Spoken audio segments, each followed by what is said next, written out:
ඔන්න ඉතින් අදත් අපිත් එක්ක එකතු වෙලා ඉන්න ඔයගොල්ලෝ හැමෝම අපි සාදරයෙන් පිළිගන්නවා. ඉතින් අද ටිකක් විශේෂ දෙයක් තමයි හදන්නේ. මොකද ගොඩක් අය කියලා තිබ්බා කඩල කව්පි මුං ඇට වගේ දේවල් ගෙදර උදේට තැම්බුවාම ගෙදර පොඩි අය වගේම ලොකු අයත් මහත්තුරුත් කන්න හරිම අකමැතියි කියලා.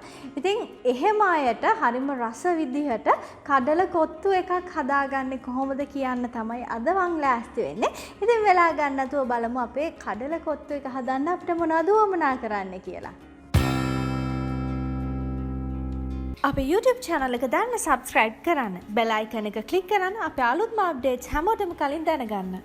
මම මෙතන තඹපු කඩල අරගෙන තියෙනවා. හොඳට තඹපු කඩල මේවා මේ වගේ අතෙන් මේ විදිහට පොඩි කරාම පොඩි වෙන තරමට හොඳට තැම්බිලා තියෙන්න ඕන. ඒ වගේම මාළු මිරිස් අරගෙන තියෙනවා මේ වගේ චූටියට දිගට කපාගෙන. ඒ වගේම කැරට් අපිට අවශ්‍ය ප්‍රමාණයට වී ලුණු, ඒ වගේම සුදු ලුණු. මම මෙතන අරගෙන තියෙනවා නයි මිරිස්. ඕගලන්ට අමු මිරිස් උනත් මේකට පාවිච්චි කරන්න පුළුවන්. ඒ වගේම බිත්තර දෙකක්. මම මෙතන චිකන් ටිකක් තඹගෙන පොඩි කරලා අරගෙන තියෙනවා. ඔයගලන්ට ඕන ෆ්‍රයි කරලා උනත් මේක ගන්න පුළුවන්. මස් කටු වගේ දෙකම තියෙනවා. ඔයගලන් කැමති නම් මස් විතරක් මේකට ගන්නත් පුළුවන්.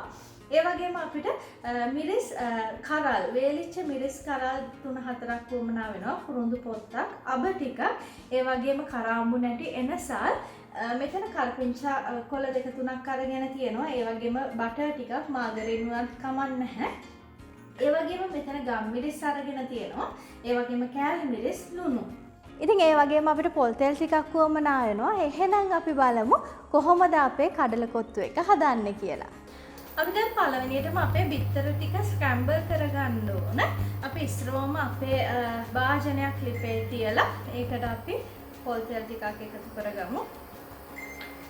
පොල් තෙල් ටික රත් වෙගෙන එද්දි අපේ බිත්තර දෙක දාලා අපි මේක සුද්දක් කවලම් කරගමු.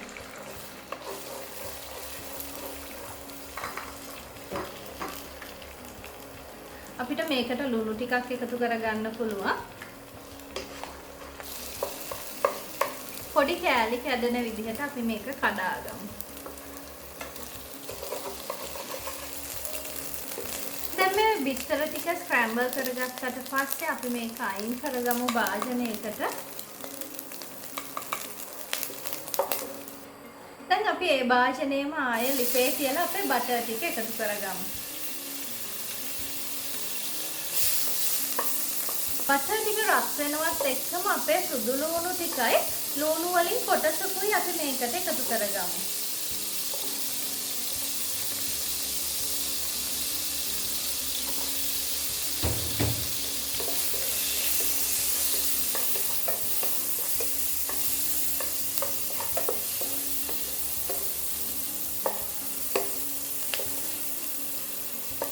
ඒ වගේම අපි අබ්බ ටික මේකට එකතු කරගමු.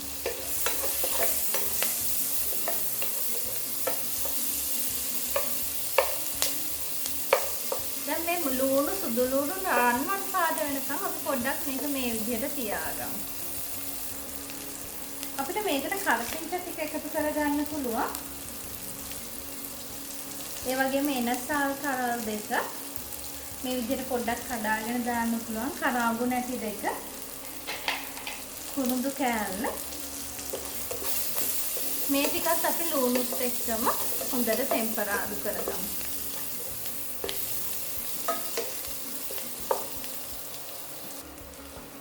ලුණු ටික මේ විදිහට ටෙම්පරාදු වෙගෙන එද්දි අපි කරල් මිරිස් ටික මේකට එකතු කරගමු පොඩි පොඩි කෑලි වලට කඩලා.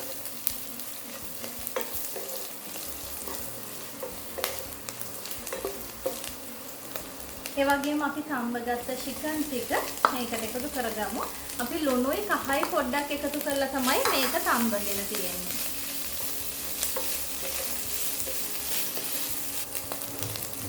චිකන් ටික මේ විදිහට ටෙම්පරාදු වෙගෙන එද්දි අපේ කැරට් ටික ඒ වගේම මාළු මිරිස් මේ නයි මිරිස් මේකට එකතු කරගමු.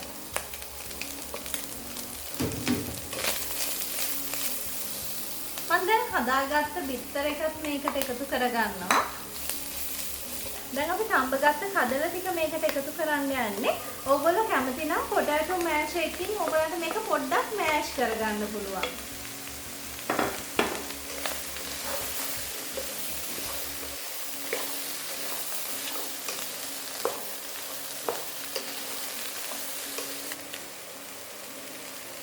අපි මේකට ගම්මිරිස් ඒ වගේම කෑලි මිරිස් රසයේ විදිහට එකතු කරගමු.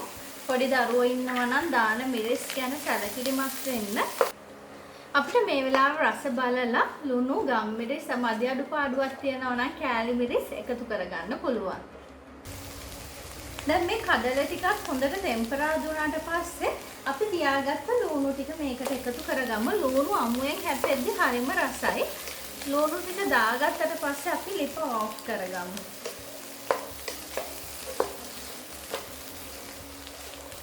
ඔන්න ඉතින් මේ තියෙන්නේ අපි හදාගත්ත අපේ රසවත් කඩල කොත්තු එක. ඉතින් හරිම සුවඳයි. ඔයගොල්ලෝ හැදුවොත් මේ සුවඳ විඳ ගන්න පුළුවන් මේ විදිහට හැදුවොත්. ඉතින් මම අර කලින් කිව්වා වගේ ඔයගොල්ලන්ට මේ කඩල ටික කැමති නම් මෑෂ් කරලා ගන්න පුළුවන්. එතකොට හරිම ලේසි කන්න උනත්. ඒ කියන්නේ පොඩි අය කඩල ඇටේ වගේ කන්න කැමති නැති හින්දා තමයි ගොඩක් වෙලාවට කඩල කන්න අකමැති.